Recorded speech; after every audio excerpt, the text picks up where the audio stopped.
प्यारे बच्चों, उम्मीद करते हैं कि आप लोग का तैयारी अच्छे से चल रहा होगा। आज हम लोग बहुत ही महत्वपूर्ण क्वेश्चन का डिस्कशन करने वाले हैं। अगर इस क्लास को आप शुरू से अंत तक देखते हैं तो हम ये इंश्योर करते हैं कि इस कंटेंट से रिलेटेड या इस टॉपिक से रिलेटेड अगर आपके एग्जाम में किसी भी टाइप का क्वेश्चन आता है तो वो आपसे छूटेगा नहीं। तो चलिए क्लास को एक लाइक के साथ स्टार्ट करते हैं। और हाँ, यदि आप इस चैनल पर नए हैं तो चैनल को शेयर और सब्सक्राइब कर लें ताकि इस टाइप का कंटेंट आपको मिलता रहे। तो चलिए मिलते हैं एक नए क्वेश्चन के साथ। ध्यान से देखते चलिएगा ताकि आपको प्रॉब्लम ना हो सके तो आप क्या कीजिए, एक पेन और पेपर लेकर के बैठिए और हमारे साथ आप भी प्रैक्टिस कीजिए। अगर किसी भी टाइप का प्रॉब्लम होता है तब फिर से क्या कीजिए, वीडियो को पीछे या आगे करके आप देख सकते हैं ताकि आपको आपका जो है प्रैक्टिस हमारे साथ ही हो जाए। तो चलिए क्लास को एक नए क्वेश्चन के साथ स्टार्ट करते हैं। ध्यान से देखते चलिएगा। ध्यान से देखिए क्या दिया हुआ है कि राम ने एक मेज को कितना में खरीदा है, 150 रुपया में खरीदा है। राम एक मेज को कितना में खरीदा है, 150 रुपया में खरीदा है। क्लियर है। और बेचा कितना में, 160 रुपया में बेच दिया। इसका मतलब क्या कि राम को जो है 10 रुपया का क्या हुआ, लाभ हुआ। तब आपसे पूछा जा रहा है कि लाभ प्रतिशत क्या होगा। तो आपको पता है, अब यहाँ देखिए क्रय मूल्य जो है वो कितना है, 150 रुपया, और विक्रय मूल्य जो है वो कितना है, 160 रुपया। इसका मतलब लाभ जो है वो क्या हो गया, 10 रुपया का। अब आपसे क्या पूछा जा रहा है कि परसेंटेज लाभ क्या होगा। तो परसेंटेज लाभ जो होगा वो क्या हो जाएगा, 10 बटे लाभ अपॉन में क्रय मूल्य। तो 10 बटे क्या हो जाएगा, 150 और गुना 100। अब बताइए इससे इसको कैंसिल कीजिएगा, ये क्या हो गया, 5 से इसमें डिवाइड कीजिएगा 3 और यहाँ क्या हो जाएगा 2, तो 20/3%। क्या हो जाएगा, 20/3%। अब इसको क्या कर सकते हैं, अगर आप पॉइंट में चेंज करना चाहते हैं तो पॉइंट में भी इसको आप चेंज कर सकते हैं। इस क्वेश्चन को आप क्या कर सकते हैं, पॉइंट में भी चेंज कर सकते हैं। तो पॉइंट में अगर आप इस क्वेश्चन को चेंज कीजिएगा तो पॉइंट में क्या हो जाएगा, ध्यान से देखते चलिएगा। पॉइंट में जो है 6 पॉइंट कुछ कुछ आ जाएगा। तो बस आप यहाँ ध्यान में रख लीजिए कि इसका क्या हो जाएगा, 20/3 आ जाएगा। आप इसका आंसर निकाल लीजिएगा। ऑप्शन भी दे रखा है 20/3, तो ऑप्शन कौन सा हो जाएगा, डी नंबर ऑप्शन आपका सही है। नेक्स्ट क्वेश्चन देखिए क्या दिया हुआ है। क्या कह रहा है कि एक समद्विबाहु त्रिभुज के प्रत्येक भुजाएं 8 सेंटीमीटर है, इसके अंततः वृत्त की त्रिज्या क्या होगा। आपको पता, हम मान लेते हैं कि ये क्या है, एक समत्रिबाहु त्रिभुज, और इसके अंदर में हम क्या किए, एक सर्कल का कंस्ट्रक्शन किए। तो कह रहा है कि ये जो आपको सर्कल दिख रहा है, इस सर्कल का त्रिज्या को अगर आप r मान ले रहे हैं तो ये r का वैल्यू क्या होगा, ये आपसे पूछा जा रहा है। तो आपको क्या पता है कि समबाहु त्रिभुज के अंतर्गत अगर आप सर्कल का कंस्ट्रक्शन करते हैं, मतलब सर्कल बनाते हैं, तो वो क्या हो जाएगा, अंतःवृत्त हो जाएगा। और अगर अंतःवृत्त क्या है, अगर वृत्त जो है समबाहु त्रिभुज के अंदर में, तो उसका जो त्रिज्या होता है वो किसके बराबर होता है, a अपॉन में 2√3 के बराबर होता है। जहां पे a क्या है, समद्विबाहु त्रिभुज का भुजा है। अब बताइए r का वैल्यू निकालना है। a का वैल्यू क्वेश्चन में दे रखा है कितना है, 8 सेंटीमीटर। 8 बटे क्या हो जाएगा, 2√3। इससे इसको कैंसिल कीजिएगा तो कितना हो जाएगा, 4/√3। अब 4/√3 को क्या लिख सकते हैं, √3 इंटू √3 से मल्टीप्लाई भी कर सकते हैं। सेम नंबर से मल्टीप्लाई और डिवाइड करने से भिन्न पे कोई भी असर नहीं पड़ता है। ये क्या हो गया, √3 इंटू √3 हो जाएगा 3, और 4 इंटू √3 क्या हो जाएगा, 4√3 अपॉन में 3। अब देखते हैं कि इसका आंसर क्या दिया हुआ है। तो आपका जो ऑप्शन जो है कौन सा सही है, 4√3/3 किस ऑप्शन में है, तो ऑप्शन नंबर सी में है। इसका मतलब आपका ऑप्शन सी जो है सही है। नेक्स्ट क्वेश्चन देखिए क्या दिया हुआ है। कह रहा है कि tan 22.5 डिग्री का मान जो है क्या होगा। क्या कह रहा है कि tan 22.5 डिग्री का जो मान है क्या होगा, ये आपसे पूछा जा रहा है। अगर आपको tan 22.5 डिग्री का वैल्यू चाहिए, आप क्या कीजिए, साइन 22.5 डिग्री का वैल्यू फाइंड आउट कर लीजिए और कॉस 22.5 डिग्री का वैल्यू निकाल लीजिए। तो अगर साइन 22.5 डिग्री और कॉस 22.5 डिग्री का वैल्यू आपको पता है तो आप क्या कर सकते हैं, tan 22.5 डिग्री का भी वैल्यू निकाल सकते हैं। एक चीज और आपको बता दें, ध्यान से देखते चलिएगा। आपको क्या पता है, अगर आपको नहीं मालूम है तो आप क्या कर सकते हैं, सिंपल सा टेन थीटा इक्वल टू क्या होता है, अंडर रूट, यहाँ टू थीटा कर लीजिए, tan two theta equal to क्या होता है, under root one minus cos theta upon में वन प्लस कॉस थीटा होता है।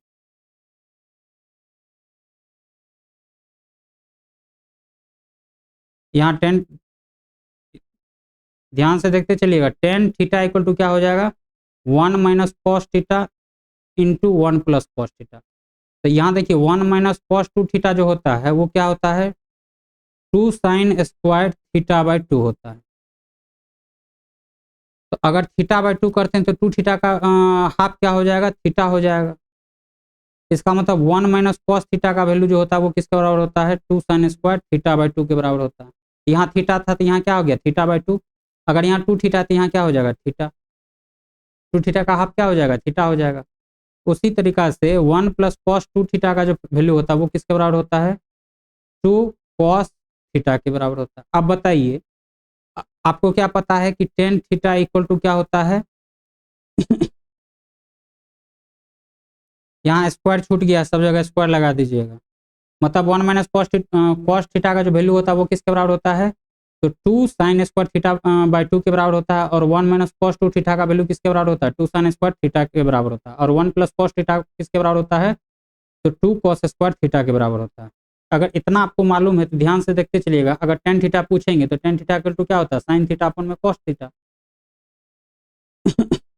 इसका मतलब क्या है, ध्यान से देखते चलिएगा, अगर इसको हम इक्वेशन वन मान लें, इसको अगर इक्वेशन टू मान लें, तो अगर इक्वेशन वन को अगर इक्वेशन टू से डिवाइड करते हैं तो two sine square theta upon में two cos square theta equal to क्या हो जाएगा, one minus cos two theta upon में क्या हो जाएगा, one plus cos two theta. तो टू से टू क्या हो जाएगा, कैंसल, साइन अपॉन में कॉस क्या हो जाता है, tan square theta equal to क्या हो गया, one minus cos two theta upon में one plus cos two theta. तो टेन थीटा इक्वल टू क्या हो जाएगा, under root one minus cos two theta upon में one plus cos two theta. इसी कंसेप्ट का यूज करके आप क्या कर सकते हैं, इसका वैल्यू निकाल सकते हैं। या आप ऐसा कर सकते हैं कि साइन साढ़े 22 डिग्री का वैल्यू निकाल लीजिए, उसके बाद कॉस साढ़े 22 डिग्री का वैल्यू निकाल लीजिए और दोनों को डिवाइड कर दीजिए। तो आपको क्या पता चल जाएगा, टेन साढ़े 22 डिग्री का वैल्यू क्या होगा। अब यहाँ देखिए आप क्या पढ़ें कि टेन थीटा इक्वल टू क्या होता है, one minus cos two theta upon में one plus cos two theta. इसका मतलब क्या कि टेन साढ़े 22 डिग्री इक्वल टू क्या हो जाएगा, one minus cos two into साढ़े 22 डिग्री अपॉन में क्या हो जाएगा, one plus cos two into साढ़े 22 डिग्री। तो साढ़े 22 का जो दुगुना हो जाएगा कितना हो जाएगा, 45 हो जाएगा। तो ये क्या हो गया, under root one minus cos 45 upon में क्या हो जाएगा, वन प्लस कॉस 45। ध्यान से देखते चलिएगा। अब बताइए कि कॉस 45 का जो वैल्यू होता है वो किसके बराबर होता है, वन बाय रूट टू के बराबर होता है। अपॉन में क्या हो जाएगा, one plus one by root two. इसका अगर वैल्यू निकालते हैं तो आपको क्या मिल जाएगा, root two minus one upon में रूट टू। और नीचे में क्या हो जाएगा, root two plus one upon में रूट टू। तो रूट टू से रूट टू कैंसिल होकर के क्या बचा, रूट टू माइनस वन। इसका मतलब क्या है कि टेन साढ़े 22 डिग्री का वैल्यू जो होगा root two minus one upon में रूट टू प्लस वन होगा। अब इसको हम क्या करते हैं, रेशनलाइज कर लेंगे। तो ऊपर नीचे क्या कीजिए, रूट टू माइनस वन से डिवाइड कर दीजिए। अगर ऊपर नीचे अगर रूट टू माइनस वन से डिवाइड करते हैं तो क्या हो जाएगा, ए माइनस बी का होल स्क्वायर। तो रूट टू का होल स्क्वायर प्लस वन का whole square minus two a b, root two into one upon में ए स्क्वायर। तो रूट टू का स्क्वायर करेंगे तो टू माइनस वन, ये किसके बराबर हो गया बताइए, रूट टू का स्क्वायर करेंगे तो क्या हो जाएगा, टू प्लस वन। ध्यान से देखते चलिएगा, या आप ऐसा कर लें, इसको अभी रहने देते हैं, ध्यान से देखते चलिएगा। ऊपर में जो आपको क्या दिखा, root two minus one into root two minus one, तो क्या हो जाएगा, रूट टू माइनस वन का होल स्क्वायर। और नीचे में क्या हो जाएगा, वन का होल स्क्वायर। तो इसका जो वैल्यू हो जाएगा क्या हो जाएगा, रूट टू माइनस वन। क्योंकि आपको पता है कि रूट अंडर ए स्क्वायर का जो वैल्यू होता है वो किसके बराबर होता है, ए के बराबर होता है। तो यहाँ से हमको क्या पता चला कि रूट टू टेन साढ़े 22 डिग्री का जो वैल्यू है वो किसके बराबर है, ध्यान से देखते चलिएगा, टेन साढ़े 22 डिग्री का जो वैल्यू है वो किसके बराबर है? तो टेन साढ़े 22 डिग्री का जो वैल्यू है वो आपको जो निकल करके आया है वो किसके बराबर आया है? तो √2 - 1 के बराबर निकल के आया है। अब यहाँ देखिए नेक्स्ट क्वेश्चन देखते हैं, इसका कौन सा ऑप्शन सही है? √2 - 1 कौन सा ऑप्शन में दिख रहा है? ऑप्शन नंबर बी में दिख रहा है। ऑप्शन नंबर बी जो है आपका सही है। नेक्स्ट क्वेश्चन देखिए क्या कर रहा है कि एक बेलन की त्रिज्या 1 सेंटीमीटर और ऊंचाई कितना है? 4/3 सेंटीमीटर है। तो इसे पिघलाकर जो गोला बनाया जा सकता है उसका त्रिज्या क्या होगा? अब इसका मतलब यह है कि बेलन का जो आयतन है और गोला का जो आयतन है वो आपस में क्या हो जाएगा जब पिघला करके बनाएंगे तो बराबर हो जाएगा। इसका मतलब क्या होगा कि 4/3, ध्यान से देखते चलिएगा, 4/3 पाई आर क्यूब, ये क्या हो गया?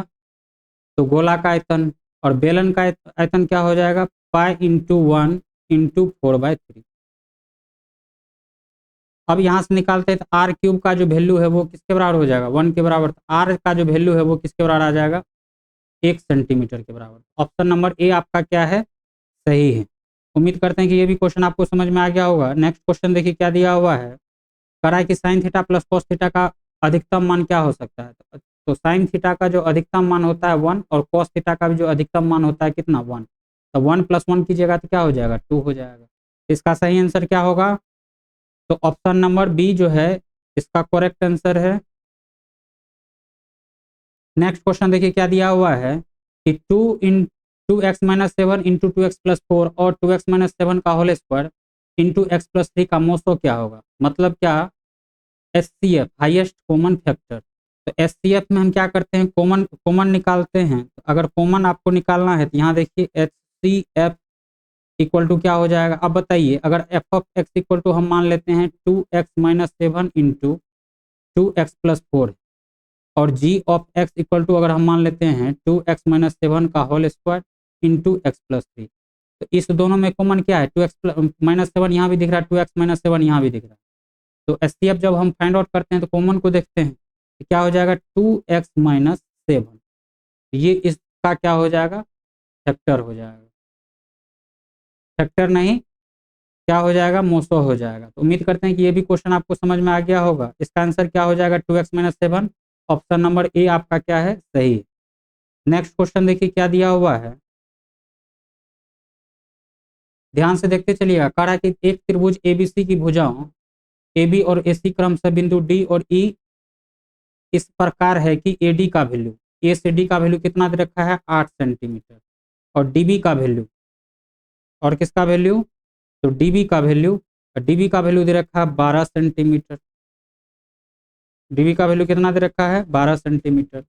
और एई का वैल्यू, एई का वैल्यू कितना दे रखा है? 6 सेंटीमीटर। और ईसी का वैल्यू दे रखा है 9 सेंटीमीटर। तब आपसे पूछा क्या जा रहा है कि बीसी अपॉन में डीई का वैल्यू क्या होगा, ये आप बताइए। यही क्वेश्चन पूछा जा रहा है, बीसी अपॉन में डीई का वैल्यू क्या होगा, ये आपसे पूछा जा रहा है। यहाँ से देखिए, अगर आपसे हम पूछेंगे कि इस फिगर को देखते हुए आप हमको ये बताइए कि ए बी अपॉन में डीई का वैल्यू क्या होगा? ए बी अपॉन में ए डी का value, sorry, A B upon में ए डी का वैल्यू। ध्यान से देखते चलिएगा, अगर इस फिगर को देखते हुए अगर आपसे हम पूछे कि ए बी अपॉन में ए डी का वैल्यू क्या होगा, अब बताइए ये जो ए बी दिख रहा है, ए बी क्या है? यहाँ से लेकर के यहाँ तक का डिस्टेंस। तो ए बी इक्वल टू आप क्या लिख सकते हैं? ए डी आप प्लस डी बी अपॉन में क्या है? A D. अब अगर इससे इसको डिवाइड करते हैं ए डी से दोनों को तो क्या हो जाएगा? ए डी अपॉन में A D 1 plus D B upon में ए डी।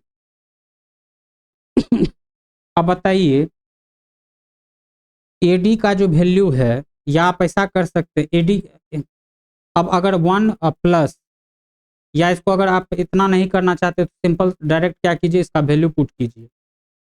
तो अगर एडी का अगर हम आपसे पूछे वैल्यू कितना दे रखा क्वेश्चन में? 8 सेंटीमीटर।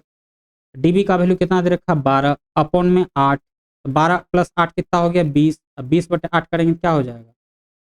5 10 और ये 4 5 और ये 2। तो यहाँ से आपको क्या पता चला कि ए बी अपॉन में ए डी का जो वैल्यू है वो क्या है 5/2।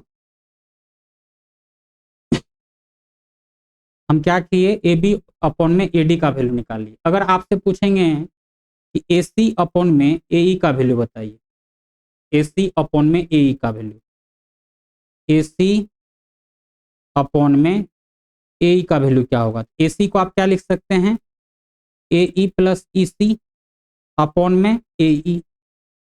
अब बताइए ए ई का जो वैल्यू है वो किसके बराबर है, 6 के बराबर। अब प्लस इसी का जो वैल्यू है वो किसके बराबर है, 9 के बराबर। अपॉन में ए ई 6, तो 9 + 6 करेंगे कितना हो जाएगा, 15। अब बट्टे 6, इसको भी अगर आप वैल्यू निकालते हैं तो किसके बराबर आ जाएगा, 5/2 के बराबर। इसका मतलब क्या हुआ कि आपको दो ट्रायंगल, इस फिगर में कितना ट्रायंगल दिख रहा है, एक ट्रायंगल आपको दिख रहा है ए डी ई और दूसरा ट्रायंगल दिख रहा है ए बी सी। तो इस ट्रायंगल में, इस दोनों ट्रायंगल में ए बी अपॉन में ए डी का जो वैल्यू है वो किसके बराबर आ गया, ए सी अपॉन में ए। मतलब क्या कि क्रॉसपोंडिंग साइड जो है, क्रॉसपोंडिंग साइड का जो रेशियो है इस दोनों ट्रायंगल में बराबर हो गया। साथ ही साथ ये कोण जो है, ये इस ट्रायंगल में भी ये कोण है और ये छोटे वाले ट्रायंगल में भी ये कोण है ए। इसका मतलब क्या कि ए जो है आपका क्या है, कॉमन एंगल है, या इसी को क्या कर सकते हैं कि ए जो है वो क्या है, ओवरनिस्ट है। इससे क्या पता चल रहा है कि ट्रायंगल ए डी ई और ट्रायंगल ए बी सी ये दोनों आपस में क्या है, सिमिलर है, मतलब समरूप त्रिभुज है। और समरूप त्रिभुज का जो क्रॉसपोंडिंग साइड का जो रेशियो होता है वो क्या होता है, आपस में बराबर होता है। इसका मतलब क्या हुआ कि ए बी अपॉन में ए डी का वैल्यू किसके बराबर होगा, ए सी अपॉन में ए ई के बराबर होगा, और बी सी अपॉन में ए सी अपॉन में ए ई का वैल्यू किसके बराबर हो जाएगा, डी ई के बराबर हो जाएगा। तो बताइए इसका वैल्यू तो आप निकाल ही लिए, किसके बराबर है, 5/2 के बराबर। तो बी सी अपॉन में डी ई का जो वैल्यू होगा वो क्या हो जाएगा, अगर दिख नहीं रहा तो देखते चलिएगा। हम अभी क्या बताए हैं कि ट्रायंगल ए डी ई और ट्रायंगल ए बी सी में हम क्या देख पा रहे हैं कि ए बी अपॉन में ए डी का वैल्यू क्या है, ए सी अपॉन में ए ई के बराबर है, और एंगल ए क्या है, ओवनिस्ट है। मतलब क्या कि क्रॉसपोंडिंग साइड का जो रेशियो है वो आपस में बराबर है और एक एंगल भी क्या है, ओवनिस्ट है। इससे हमको क्या पता चल रहा है कि ट्रायंगल ए डी ई और ट्रायंगल ए बी सी ये दोनों आपस में क्या है, सिमिलर ट्रायंगल है। और हमको क्या पता है कि सिमिलर ट्रायंगल के क्रॉसपोंडिंग साइड का जो रेशियो होता है वो आपस में बराबर होता है। इसका मतलब क्या कि ए बी अपॉन में ए डी का वैल्यू, ए सी अपॉन में ए ई का वैल्यू और बी सी अपॉन में डी ई का वैल्यू आपस में क्या होगा, बराबर होगा। तो अब आपसे पूछा क्या जा रहा है कि बी सी अपॉन में डी ई का वैल्यू क्या हो जाएगा। तो हमको पता है कि बी सी अपॉन में डी किसके बराबर है, ए ई अपॉन में, सॉरी ए सी अपॉन में ए ई के बराबर है। इसका मतलब ए सी अपॉन में ए का वैल्यू तो हम पहले से निकाल लिए हैं, किसके बराबर, 5/2 के बराबर। तो बी सी अपॉन में डी का वैल्यू क्या हो जाएगा, 5/2 हो जाएगा। उम्मीद करते हैं कि ये भी क्वेश्चन आपको समझ में आ गया होगा। ध्यान से देखते चलिएगा। अब नेक्स्ट क्वेश्चन देखते हैं, इसका आंसर क्या हो जाएगा, 5/2 हो जाएगा। ऑप्शन नंबर सी क्या है, सही है। नेक्स्ट क्वेश्चन देखिए। नेक्स्ट क्वेश्चन क्या दिया है कि एक चक्रीय चतुर्भुज एबीसीडी में एंगल ए 40 डिग्री है और एंगल बी क्या है, 50 डिग्री है। तो निम्नलिखित में से समूह कोणों का सही मान क्या होगा।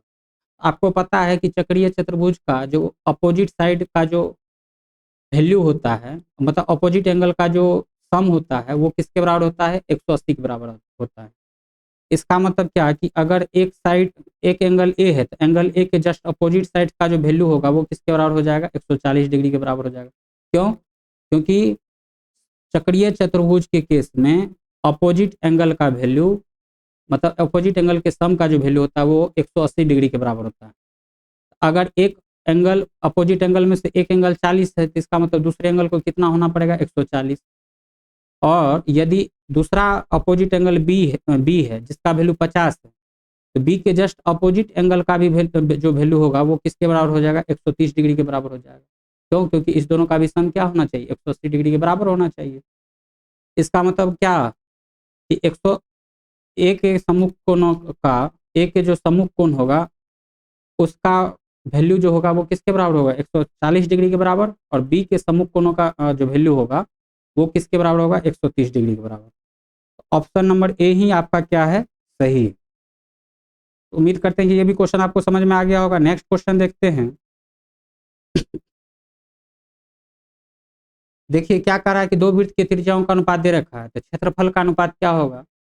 पिछले क्लास में हम बताए थे कि अगर दो वृत्त का परिधि का रेशियो अगर a:b है, तो दो वृत्त की त्रिज्याओं का जो रेशियो होगा वो भी a:b होगा, और उसके क्षेत्रफलों का जो अनुपात हो जाएगा a² हो जाएगा। तो 2 का स्क्वायर कीजिएगा तो 4, और 3 का स्क्वायर कीजिएगा तो 9, मतलब क्षेत्रफलों का जो अनुपात होगा वो क्या हो जाएगा, 4:9 हो जाएगा। तो कौन सा आंसर सही है, तो ऑप्शन नंबर बी क्या है आपका, सही। उम्मीद करते हैं कि ये भी क्वेश्चन आपको समझ में आ गया होगा। नेक्स्ट क्वेश्चन देखते हैं। अगर इस क्वेश्चन में किसी भी बच्चों को दिक्कत है तो आप क्या कर सकते हैं, पीछे वाला वीडियो जा करके देखिए, उसमें हम इस क्वेश्चन को डिटेल में बताएं। वैसे आपको क्या याद होना चाहिए कि यदि दो वृत्त की परिधि का अनुपात a:b है, तो उसके त्रिज्या का अनुपात भी a:b होगा, और उसके क्षेत्रफल का जो अनुपात होगा वो a²:b² होगा।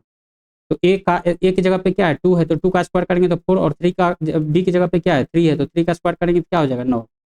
इसका मतलब क्षेत्रफलों का जो अनुपात होगा वो क्या हो जाएगा, 4:9 हो जाएगा। नेक्स्ट क्वेश्चन देखिए, क्या दिया हुआ है कि एक द्विघात समीकरण बनाइए जिनके मूलों का योग 4 और गुणनफल क्या हो, 5 हो। इसका मतलब क्या दे रखा है कि आपको अल्फा प्लस बीटा का वैल्यू किसके बराबर दे रखा है, 4, और अल्फा इंटू बीटा का वैल्यू किसके बराबर दे रखा है, 5 के बराबर। तो समीकरण जो हो जाएगा, समीकरण क्या हो जाएगा, x², क्या हो जाता है समीकरण, x² माइनस मूलों का योग alpha plus beta into x, अब प्लस क्या हो जाता है, मूलों का गुणनफल alpha into beta, x² minus alpha plus beta का वैल्यू 4x, और प्लस अल्फा इंटू बीटा का वैल्यू क्या हो जाएगा, 5 = 0। तो इस क्वाड्रेटिक इक्वेशन का अगर आप मूलों का योग निकालिएगा तो कितना आ जाएगा, 4, और गुणनफल कितना आ जाएगा, 5। इसका मतलब क्या, वो जो क्वाड्रेटिक इक्वेशन है वो क्या है, x² minus 4x plus 5 = 0। Next question देखिए क्या दिया हुआ है, ऑप्शन नंबर कौन सा सही है, ऑप्शन नंबर सी इसका सही। नेक्स्ट क्वेश्चन देखिए क्या दिया हुआ है, कितने अंश के कोण अपने संपूरक का दोगुना होगा, कितने अंश का कोण जो है अपने संपूरक कोण का दोगुना होगा। तो मान लेते हैं कि वो कोण क्या है, x डिग्री। कितने अंश का कोण अपने संपूरक कोण का दोगुना होगा। तो माना कि, ध्यान से देखते चलिएगा, माना कि वह कोण क्या है, वह कोण x डिग्री। क्वेश्चन के हिसाब से x डिग्री इक्वल टू क्या हो जाएगा, संपूरक कोण क्या हो जाएगा, 180 माइनस x का दोगुना। अब इसको x को अगर सॉल्व करते हैं तो x इक्वल टू क्या हो जाएगा, x डिग्री इक्वल टू क्या हो जाएगा, 180 गुना 2 करेंगे कितना हो जाएगा, 360 हो जाएगा। अब माइनस 2x डिग्री, तो 2x इधर भेजेंगे तो क्या हो जाएगा, 3x degree equal to 360 degree. तो x डिग्री इक्वल टू क्या हो जाएगा, 360/3, तो 120 डिग्री। तो 120 डिग्री जो कोण है अपने संपूरक का क्या है, दोगुना है। अब देखिए 120 का संपूरक कोण क्या हो जाएगा, 60, 60 का दोगुना है कि नहीं 120। इसका मतलब जो आंसर हम निकालें वो क्या है, सही है। इसका आंसर क्या हो जाएगा, 120 डिग्री। नेक्स्ट क्वेश्चन देखिए क्या दिया हुआ है, कहा कि यदि एक समबाहुभुज के प्रत्येक कोण बाह्य कोण के दुगुना हो तब भुजाओं की संख्या क्या होगा। हम मान लेते हैं कि चूंकि n भुजाओं के समबाहुभुज का जो प्रत्येक बहिष्कोण होता है वो क्या होता है, 4/n समकोण होता है। तो अंतः कोण क्या हो जाएगा, 2 × x-2/x हो जाएगा, 2 × x-2/n समकोण हो जाएगा। तो प्रश्नानुसार क्या दिया हुआ है कि 2 × x-2/n × 90 का जो वैल्यू होगा वो किसके बराबर हो जाएगा, 2 × 4/n × 90 डिग्री के बराबर हो जाएगा। n का वैल्यू आप क्या कर सकते हैं, निकाल सकते हैं। ध्यान से देखते चलिएगा। हम मान लेते हैं कि n भुजाओं के समबाहुभुज का प्रत्येक बाह्य कोण जो होगा वो किसके बराबर हो जाएगा, 4/n समकोण के बराबर हो जाएगा। ठीक है। और अंतःकोण जो होगा वो किसके बराबर हो जाएगा, 2 × x-2 अपॉन में n समकोण के बराबर हो जाएगा। अब क्वेश्चन में क्या दिया हुआ कि 2 × x-2, पढ़िए क्वेश्चन को, कि एक समभुज के प्रत्येक अंतःकोण बाह्य कोण के दुगुना है। तो 2 × x-2 अपॉन में n × 90 डिग्री इक्वल टू क्या हो जाएगा, 2 ×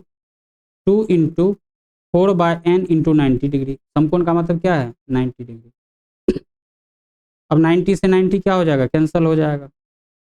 और इससे इसको मल्टीप्लाई कीजिएगा क्या हो जाएगा, 2x-4 अपॉन में n equal to 8n, n से n भी कैंसिल हो गया। तो 2x-4 इक्वल टू क्या हो गया, 8। तो 2x इक्वल टू क्या हो जाएगा, 8 + 4, x इक्वल टू क्या हो जाएगा, 12 अपॉन में 2, तो क्या हो जाएगा, 6।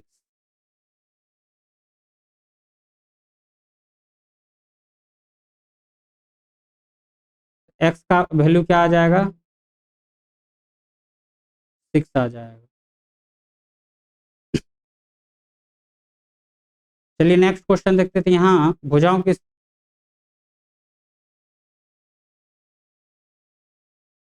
नेक्स्ट क्वेश्चन देखते हैं, ध्यान से देखते चलिएगा। इसका कौन सा आंसर सही है, ऑप्शन नंबर बी सही है। नेक्स्ट क्वेश्चन देखिए, क्या करा कि ए बी सी डी एक चतुर्भुज है, यदि ए सी और डी इसके विकर्ण हो तो चतुर्भुज का परिणाम विकर्ण जो होगा विकर्णों के योग से अधिक होगा। पहला ऑप्शन दे रखा है। दूसरा दे रखा है आपको, ध्यान से देखते चलिएगा, क्या करा है कि ए बी सी डी एक चतुर्भुज है। अगर ए बी सी डी एक चतुर्भुज है तो ए सी तथा बी डी इसके विकर्ण हैं, तो चतुर्भुज के परिमाप जो है विकर्णों के योग से अधिक होगा। दूसरा ऑप्शन दे रखा है, चतुर्भुज की भुजाओं के वर्गों का योग इसके विकर्णों के योग के बराबर होगा। तीसरा ऑप्शन दे रखा है, चतुर्भुज के परिमाप जो है विकर्णों के योग के बराबर होगा। चौथा जो दे रखा है, चतुर्भुज का परिमाप विकर्णों के योग से कम होगा। यहाँ चतुर्भुज होगा, ठीक है, चतुर्भुज। यहाँ देखिए इसका जो सही आंसर होगा, अगर ए बी सी डी एक चतुर्भुज है तो ए सी तथा बी डी जो इसके विकर्ण है उनका जो है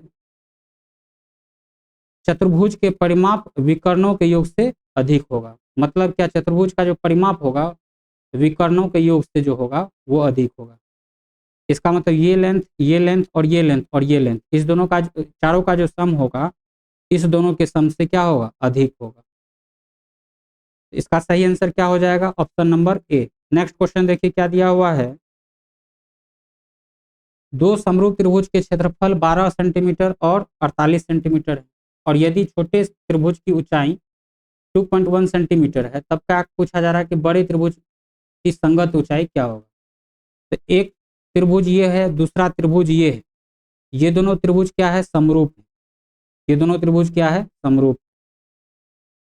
अगर ये दोनों त्रिभुज समरूप है, इसका मतलब क्या हुआ कि इसका एरिया और इसका एरिया का जो रेशियो है और इसका हाइट और इसके हाइट का जो रेशियो है वो दोनों आपस में क्या होगा, बराबर होगा। इसी कंसेप्ट का यूज करते हुए हम क्या करेंगे, इस क्वेश्चन को सॉल्व करेंगे। ध्यान से देखते चलिएगा। तो बड़े त्रिभुज का जो क्षेत्रफल है वो क्या है, 12 सेंटीमीटर स्क्वायर है, और छोटे छोटे त्रिभुज का जो क्षेत्रफल है वो कितना है, 48 सेंटीमीटर स्क्वायर है। तो बड़े त्रिभुज का क्षेत्रफल अपॉन में छोटे त्रिभुज का क्षेत्रफल का जो रेशियो है वो क्या होगा, बराबर होगा। किसके बराबर होगा, तो बड़े त्रिभुज की ऊंचाई अपॉन में छोटे त्रिभुज की ऊंचाई। अब बताइए, बड़े त्रिभुज का क्षेत्रफल 48, छोटे त्रिभुज का क्षेत्रफल 12, तो पूछ क्या रहा है कि बड़े त्रिभुज की संगत ऊंचाई क्या होगा। तो बड़े त्रिभुज की संगत ऊंचाई को अगर हम x मान लेते हैं तो x अपॉन में छोटे त्रिभुज की ऊंचाई कितना दे रखा है 2.1। इससे इसको कैंसिल कीजिएगा तो क्या हो जाएगा 4। x इक्वल टू क्या हो गया 8.4। इसका मतलब क्या कि बड़े त्रिभुज की जो ऊंचाई होगा वो कितना हो जाएगा 8.4 सेंटीमीटर हो जाएगा। उम्मीद करते हैं कि ये भी क्वेश्चन आपको समझ में आ गया होगा। बस इसमें क्या आपको लॉजिक ध्यान में रखना है कि यदि दो त्रिभुज आपस में समरूप है तब उस केस में दोनों त्रिभुज के एरिया का जो क्षेत्रफल, दोनों त्रिभुज का जो क्षेत्रफल का रेशियो होगा वो दोनों त्रिभुज के ऊंचाइयों के रेशियो के बराबर होगा। इसका आंसर क्या हो जाएगा 8.4। नेक्स्ट क्वेश्चन देखिए क्या दिया हुआ है। कहा है कि यदि x इज टू वाई का वैल्यू दे रखा है 5:2, x इज टू, ध्यान से देखते चलिएगा, x इज टू 2 का जो वैल्यू है वो किसके बराबर दे रखा है, x इज टू वाई का वैल्यू दे रखा है 5:2, y इज टू जेड का वैल्यू दे रखा है, y इज टू जेड का जो वैल्यू दे रखा है वो किसके बराबर दे रखा है 3:4 के बराबर। तब आपसे पूछा क्या जा रहा है कि x is to y is to z का वैल्यू क्या होगा। तो आपको क्या करना है x is to y is to z लिख दिए, x इज टू वाई का रेशियो क्या है 5:2 लिख दिए। फिर y इज टू जेड का वैल्यू क्या दे रखा है 3:4, तो y इज टू जेड का वैल्यू कितना दे रखा है 3:4। अब देखिए इसको क्या करना है, इससे इसको मल्टीप्लाई करना है। तो 5 गुना 3 करेंगे कितना हो जाएगा 15 इज टू, 3 गुना 2 करेंगे क्या हो जाएगा 6 इज टू, और 4 गुना 2 करेंगे क्या हो जाएगा 8। अब बताइए 15, 6 और 8 को अगर आप सिंपल फॉर्म में लिखते हैं तो 15 इज टू क्या हो जाएगा 6:8। अब यहाँ अगर 16 रहता तब इसको आप लिख सकते थे क्योंकि तीनों संख्या क्या हो जाता 2 से कट जाता। यहाँ तो 15 2 से कट नहीं रहा है। तो इसका आंसर क्या हो जाएगा x is to y is to z का जो वैल्यू हो जाएगा वो क्या हो जाएगा 15:6:8। दूसरा तरीका इस क्वेश्चन को क्या कैसे बना सकते हैं, x is to y is to z लिख दिए, तो x इज टू वाई का रेशियो 5:2 दे रखा है, y इज टू जेड का रेशियो 3:4 दे रखा है। तो बीच वाले को क्या करना है बराबर कर लेना। तो बीच वाले को अगर बराबर करना है तो इसमें 3 से गुना कर देंगे तो 3 दूनी 6। अगर इसमें ऊपर वाले में 3 से गुना किए तो नीचे वाले को क्या करना है 2 से गुना कर देंगे। अगर इसमें 3 से गुना किए तो इसमें भी 3 से गुना कर देना पड़ेगा ताकि फर्क ना पड़े। और अगर इसमें 2 से गुना किए तो इसमें भी क्या करना पड़ेगा 2 से गुना कर दें ताकि रेशियो में किसी भी टाइप का फर्क ना पड़े। अब बताइए 5 गुना 3 करेंगे कितना हो जाएगा 15, 3 गुना 2 करेंगे कितना हो गया 6, और 4 गुना 2 करेंगे कितना हो जाएगा 8। इस टाइप से भी इस क्वेश्चन को आप क्या कर सकते थे सॉल्व कर सकते थे। तो उम्मीद करते हैं कि ये भी क्वेश्चन आपको समझ में आ गया होगा। तो क्या हो जाएगा 15:6:8। नेक्स्ट क्वेश्चन देखिए क्या दिया हुआ है। एक कक्षा में 150 विद्यार्थियों के समूह का औसत भार 60 kg। मतलब क्या है कि 150 विद्यार्थियों के समूह का औसत भार 60 kg है। तो 150 विद्यार्थियों का कुल भार जो होगा 150 स्टूडेंट का कुल भार जो होगा वो किसके बराबर हो जाएगा 60 गुना 150। अब क्या करा है कि यदि कक्षा में 50 लड़का है और उसका औसत भार 70 kg है तो 50 बॉय स्टूडेंट का कुल भार जो हो जाएगा वो किसके बराबर हो जाएगा 50 गुना 70। इसका मतलब क्या है कि 150 बच्चा में अगर 50 लड़का है तो 100 क्या होगा लड़की होगा। तो पूछा जा रहा है कि 100 लड़कियों का औसत भार क्या होगा, 100 लड़कियों का औसत भार क्या होगा। तो 100 लड़कियों का औसत भार जो होगा अगर ये आपको निकालना है तो इससे पहले हम क्या करते हैं 100 लड़कियों का कुल भार हम निकाल लेते हैं। 100 लड़कियों का कुल भार, तो 150 का कुल भार कितना था 6 गुना 150। इसमें से अगर लड़का को घटा देंगे, लड़का को भार को घटा देंगे तो लड़की का भार बचेगा तो 50 गुना 70। तो 100 लड़कियों का कुल भार जो है वो क्या है इतना के बराबर है। अब क्या पूछा जा रहा है कि 100 लड़कियों का औसत भार क्या होगा। तो 100 लड़कियों का औसत भार जो हो जाएगा वो क्या हो जाएगा, 60 गुना 150 माइनस 50 गुना 70 अपॉन में 100। अब अगर इसका आप कैलकुलेशन करते हैं तो ऊपर वाले का कैलकुलेशन 5500 आएगा, अपॉन में 100 तो क्या हो जाएगा 55 केजी। तो उम्मीद करते हैं कि ये भी क्वेश्चन आपको समझ में आ गया होगा। तो चलिए मिलते हैं नेक्स्ट क्लास में। अगर इसके इतना बताने के बावजूद भी अगर आपको किसी भी क्वेश्चन में प्रॉब्लम है तो आप क्या कीजिए, हमारे साथ टेलीग्राम पे जुड़िए, जिसका लिंक डिस्क्रिप्शन में दिया गया है। वहाँ पे आपका प्रॉब्लम को सॉल्व किया जाएगा। तो मिलते हैं नेक्स्ट क्लास में, तब तक के लिए बाय।